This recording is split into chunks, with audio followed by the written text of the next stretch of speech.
So let's go back to some of the earlier things that you did in your life, which was in Dar es Salaam. Yes. Okay. So you were a student, and you said you lived there 6 years? Yeah, I was there for, I think, from 1964 till 70 or, around about 70. And so about 6-7 years. And then eventually my father, my mother, my sibling, they all moved to Dar es Salaam. Right. And we got our own house, and my father opened up his business. So between the time you were living with the other guys Yes. and going to school and when your father bought the house, how much time did you spend at each place? Oh, well, I was mostly in Dar es Salaam. Yeah. I think I was alone in Dar es Salaam for 2 to 3 years. Okay. 3 years. Till So probably three. Till like 1968, 69, I think my father. The 3 later years then is when you lived back at home. Back at home in Dar es Salaam. In Dar es Salaam, right. And we lived in this area called Carioca, something like that. Mm-hmm.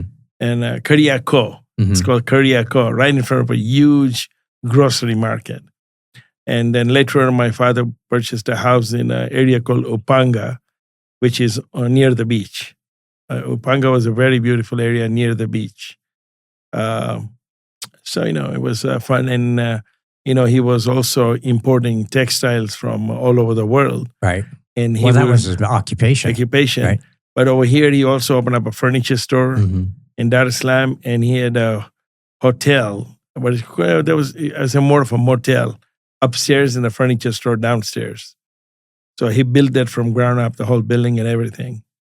And while he was selling the textile, he would go to different cities in Tanzania, Arusha, Moshi, Morogoro, Tanga. So once in a while, he'll put me in the car and drag me there. It was a really nice experience going through these small streets. The roads are so narrow. And my father's driving a little VW bug at 90 miles an hour.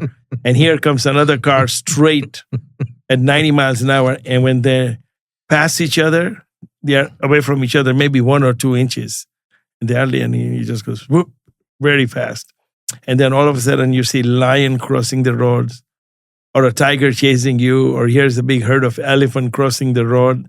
You see all these different types of trees and mountains. And when you get to Arusha, there we have Mount Kilimanjaro. That's the 3rd tallest mountain in the world. And that's the only spot in the world where equator is right on equator and it snows there. That's the only spot. Yeah, because of the height. Yeah. I think it's 14,000. Something like that. Yeah. So that's the only spot where equator crosses and there is snow there.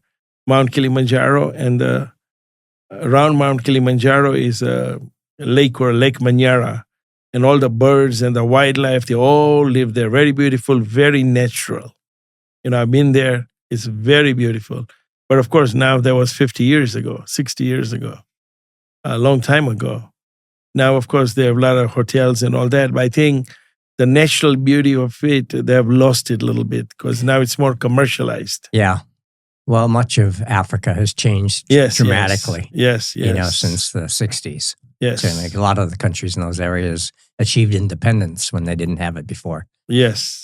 So you're traveling through Arusha, and your dad is selling textiles? Yes, he goes to different stores where they sell textile and takes the order him, show him the new sample. And I would be with him. So I would, even at that age, I would catch on everything. This is this color, this is this goes good with this. A lot of women fabrics for dresses. Over there, remember, there was never ready to wear. You always have to go to the tailor to sew anything, even a T-shirt. Right. Actually, that's the best way to do it. Yeah, best way to do it. And that was the cheapest way to do it. But no, today is the most expensive way to do it. At that time, it was the cheapest way. Yeah. So, when you're young. Do you think this is where you found your fashion sense? Well, I think my father loved fashion. He loved clothes. He loved cars. He loves throwing a party. All the things you love. All the things I love. Yeah. Yeah. And he introduced me to amazing music, clothes, style. Although he was an uneducated, he never went to school, but he was very educated in a worldly way. Like he would force me at a very young age, at the age of 7, 8, 9, to wear a suit and a tie and to go for dinner. Right. And we would go to this nice restaurant. Well, we get fork and knives. We're not used to eating with our hands. And my mother would look at me, especially me because I was the oldest. Mm-hmm. And she knew I don't know how to cut the meat. I don't know how to use the fork. I don't know how to use them. And my father would give her the dirtiest look. Don't you let him starve. He has to learn. Oh, yeah, he had no mercy. Yeah, I mean, he loved me very much. Yeah. But when it comes to, wearing a Very suit strict. and a tie, and he would check me out. Yeah. This jacket, that's not the way to wear a jacket. When you sit down, you have to open your button. You can't have a button closed when you're sitting down. This is the way to, tie the tie and the shoes and the socks. Everything has to match.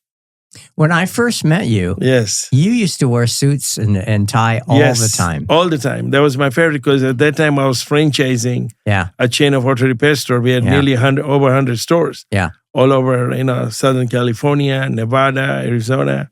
So to deal with developers, the franchisees, the lawyers, the accountant. Yeah, and I loved that part of my life. The suit and tie. I had the best suits, the best ties, Versace. And what people don't realize is you still have them all. Oh, I do.